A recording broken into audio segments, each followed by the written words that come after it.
Sajid's analysis very interesting. Started with, it reminded me of, I think, the Dutch disease phenomena, which we teach in the class. And I think, Dr. Sajid, that is exactly the point you were trying to make. But then relating it to the problem of skills gap that has been done very well. So I don't want to repeat that. I think the only part of this, of the topic of today's session, which has not been discussed up till now, is the diaspora. And that is what I would like to talk about right now.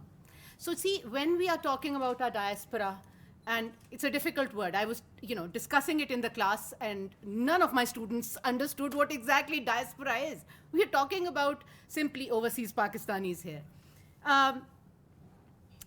When we think of our overseas Pakistanis, the only thing we think about is remittance. We look at our Pakistanis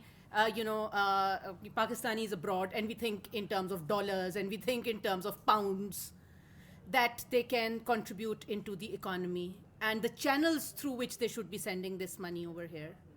We are not really looking at at the real potential which these individuals can bring back to the economy.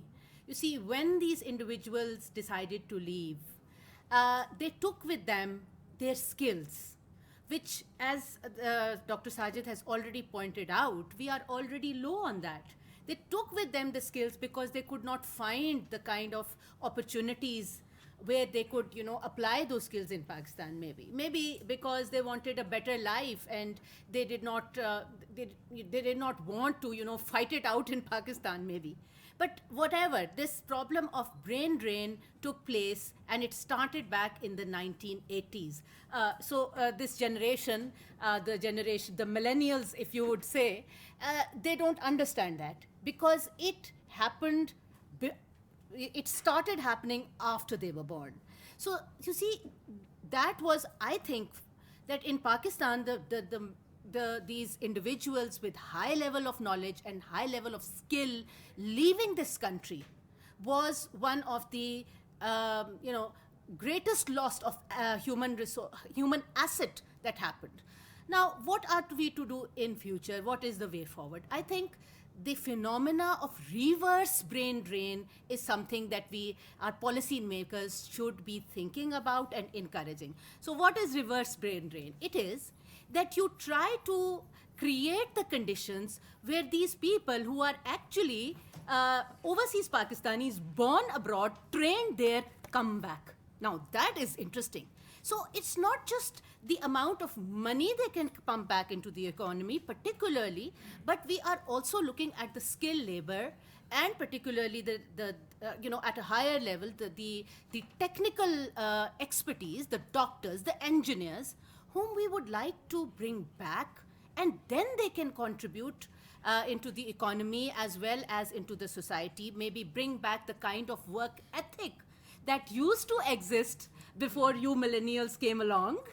But that for me, I think, is very important.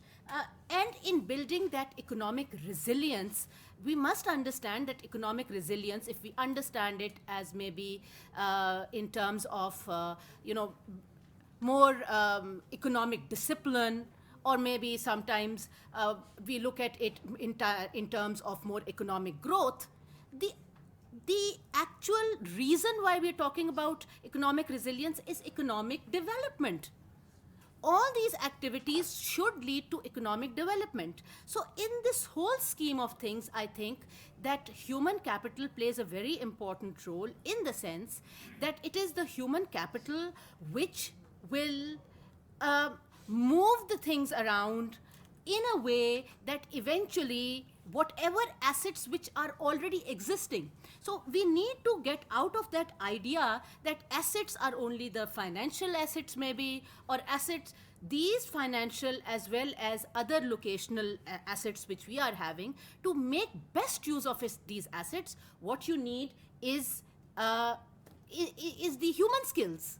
So bring it back through this very well thought out strategy of reverse brain drain is what we need. Now, since the PTI government came back, I think there was a lot of hype, and people, particularly the overseas Pakistanis living abroad, they felt more ownership of Pakistan. And initially there was talk that maybe, not that they would be contributing more to to Pakistan's economy. But it's not that easy. It is hard. There was a reason why their generation had left. So when they come back, sometimes they feel disillusioned.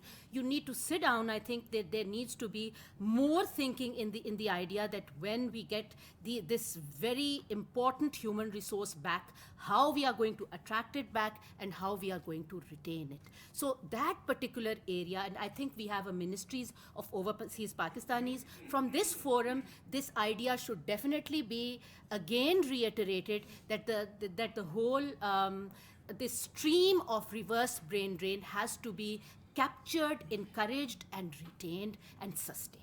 So thank you. That was the only point.